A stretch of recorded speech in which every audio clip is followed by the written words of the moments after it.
Hey everyone, Michelle Freer here, Member of Parliament for Peterborough Kawartha. So here we go again.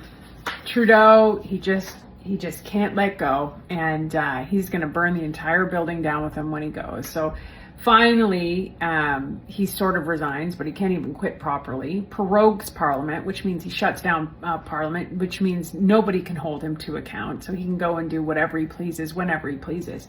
And then today, what we learn is that he wants to stack the Senate with his insiders, his friends, liberal partisan hacks before he resigns. So for those of you who don't understand how this works, and a lot of people don't, you have the House of Commons, which is the lower house, and you have the Senate, which is the upper house. So if policy or legislation comes through, it has to go through a rigorous process in the House of Commons, whereby there's a first, second, third reading. It's often studied at committee if it's a bill, and it has to pass. You have a vote, and it has to pass by a majority of MPs in order for it to then go to the Senate.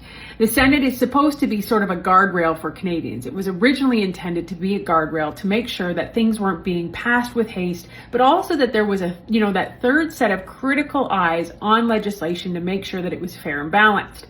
But you can imagine inside corruption what happens if you are appointed to the Senate. So senators do not have to be elected. They are appointed by the Prime Minister.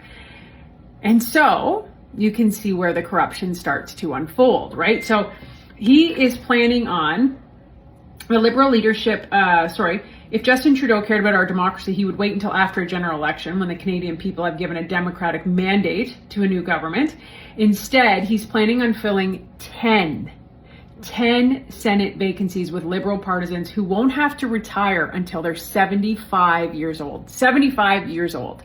So here's the question, this is corruption to its core, which is normal, which we've seen as a normal practice for Liberals.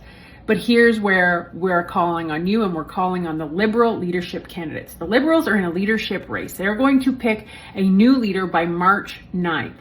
Right now, you have Mark Carney, Chrystia Freeland, Karina Gould, and there's a couple other people.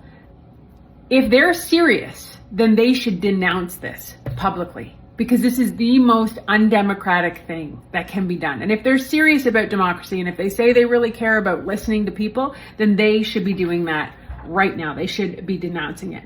Listen, the only way out of this mess is an election. We've called for it from the beginning.